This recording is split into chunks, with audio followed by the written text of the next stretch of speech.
प्यारे सज्जनों, जिन्हें हम दोस्त या करीबी समझ करके अपने साथ रखते हैं, उनमें से किसी ने पद, किसी ने पैसे तो किसी ने नौकरी बनाए रखने के लिए, सच पर पर्दा डालने के लिए मित्रता का नाटक किया है। ऐसे दोस्त घातक होते हैं। संत महापुरुष फरमाते हैं कि जे न मित्र दुख होय दुखारी, तिनहि बिलोकत पातक भारी, निज दुख गिरि सम रज करि जाना, मित्रक दुख रज मेरु समाना।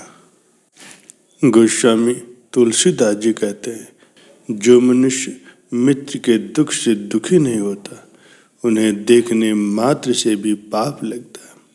अपने पहाड़ के समान बड़े दुख को भी धूल के समान और मित्र के धूल के समान दुख को बड़े भारी पहाड़ के समान समझने वाला ही सच्चा मित्र होता है। मित्रों में हमेशा ही बराबरी होती है। सच्चा मित्र तो वो है जो दर्पण की तरह तुम्हारे दोषों को तुम्हें दिखाए। सच्चे मित्र के सामने दुख आधा और हर्ष दुगना हो जाता है। प्यारे सज्जनों, मित्र के 3 लक्षण होते हैं: अहित से हटाना, हित में लगाना और मुसीबत में साथ न छोड़ना। धन के अभाव में लोग जो मित्रता का कार्य करते हैं, वो ही सच्चे मित्र कहलाने के अधिकारी होते हैं। प्यारे सज्जनों, सच्चे मित्र हीरो की तरह कीमती और दुर्लभ होते हैं। झूठे मित्र तो पतझड़ की पत्तियों की तरह सर्वत्र मिल जाते हैं। प्यारे सज्जनों, माता पिता के बाद जो सच्चा रिश्ता होता है, वो मित्रता का ही होता है। श्री कृष्ण भगवान ने मित्रता को ही सच्चा रिश्ता बताया, जो मोह और स्वार्थ से परे होता है। जब जब मित्रता की बात आती है, तब तब श्री कृष्ण और सुदामा का उदाहरण दिया जाता है, क्योंकि ऐसी मित्रता संसार में किसी की नहीं हुई। ज़्यादातर मित्रता तो बराबरी वालों में होती है। एक गरीब और एक धनवान की सच्ची मित्रता बहुत ही दुर्लभ है। कहाँ श्री कृष्ण तीनों लोकों के स्वामी और कहाँ एक निर्धन ब्राह्मण, फिर भी इतनी गहरी मित्रता। सुदामा के निर्धन होने के पीछे 2 कारण बताए जाते हैं। एक तो किसी निर्धन ब्राह्मणी का श्राप और दूसरा श्री कृष्ण के हिस्से के चने का सुदामा द्वारा खा लेना। प्यारे सज्जनों, एक बार एक ब्राह्मणी थी जो कि भिक्षा मांग करके खाती थी और भगवान का भजन किया करती थी। एक दिन वो पूरा दिन ही भिक्षा मांगती रही, पर उसे कुछ न मिला। शाम होते होते उसको किसी ने एक पोटली में बांध करके चने दिए। वो पोटली लेकर के जब घर आई, तब तक रात हो चुकी थी। उसने सोचा कि अब तो रात हो ही गई है, इसलिए सुबह सुबह भगवान को भोग लगा करके ही अब चने ग्रहण करूंगी, और वो सो गई। उसी रात को ब्राह्मणी के घर में चोर घुस आए। चोरों ने उस पोटली में धन समझ लिया और वहां से लेकर के भाग गए। ब्राह्मणी ने उन चोरों को श्राप दिया कि जो भी मेरे चने खाएगा वो निर्धन हो जाएगा। इधर चोर भागते भागते संदीपन आश्रम में गए, जहाँ पर श्री कृष्ण और सुदामा की शिक्षा चल रही थी। वो चोर उस आश्रम में छिप गए। जब आश्रम के लोगों को उन चोरों के बारे में पता चला, तो चोर अपने आप को बचाने के लिए वहाँ से भाग निकले। भागते भागते उन चोरों के हाथ से वो पोटली नीचे गिर गई। जब आश्रम की गुरु माँ को वो पोटली मिली, तो उन्होंने उसे संभाल करके रख दिया। अगले दिन सुबह जब श्री कृष्ण और सुदामा वन में लकड़ी काटने जा रहे थे, तो गुरु माँ ने वो पोटली उन दोनों को दी और कहा कि जब भूख लगे तब दोनों खा लेना। श्री कृष्ण और सुदामा को लकड़ी काटते काटते देर हो गई और अचानक ही तेज बारिश शुरू हो गई। वो दोनों एक पेड़ पर चढ़ गए श्री कृष्ण अलग डाली पर थे और सुदामा अलग डाली में। सुदामा को बहुत जोर से भूख लगी तो उन्होंने वो चने वाली पोटली खोली और सारे चने खा लिए। सुदामा को अपनी दिव्य दृष्टि से उस ब्राह्मणी के श्राप का पता चल गया था, इसलिए उन्होंने सोचा अगर श्री कृष्ण ने चने खा लिए तो संपूर्ण सृष्टि ही निर्धन हो जाएगी, अपने मित्र पर कोई आपत्ति न आए। यही सोचकर सुदामा ने वो सारे चने खुद ही खा लिए। इस विषय में कुछ लोग कहते हैं कि श्री कृष्ण के हिस्से का चना खाने के कारण ही सुदामा को दरिद्रता का सामना करना पड़ा। इसीलिए कहा जाता है कि कभी भी किसी के हिस्से का नहीं खाना चाहिए। भगवान की लीला को समझ पाना बहुत ही कठिन है, पर इतना तो अवश्य है कि समय आने पर श्री कृष्ण अपने मित्र सुदामा की दरिद्रता को दूर करते हैं।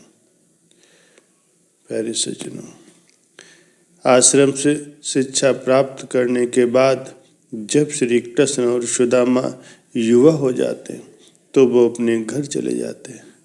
श्री कृष्ण भी विवाह करके अपनी रानियों के साथ द्वारिका नगरी में राज करते हैं और सुदामा भी एक सुशीला नाम की कन्या से विवाह कर लेते हैं। इस बीच उन दोनों का मिलना नहीं हो पाता। सुदामा एक ब्राह्मण था, इसलिए वो भिक्षा मांग कर ही अपनी आजीविका चलाता था। इसी तरह वो अपना गुजारा चला रहा था। उसके 2 बच्चे भी हो गए थे, लेकिन वो दिन प्रतिदिन और ही ज़्यादा गरीब होता जा रहा था। एक समय ऐसा भी आया कि उसको भिक्षा भी मुश्किल से मिल पाती। कई बार तो खाली हाथ ही वो लौट आता। उसकी पत्नी और बच्चे भूख से मरने लगे।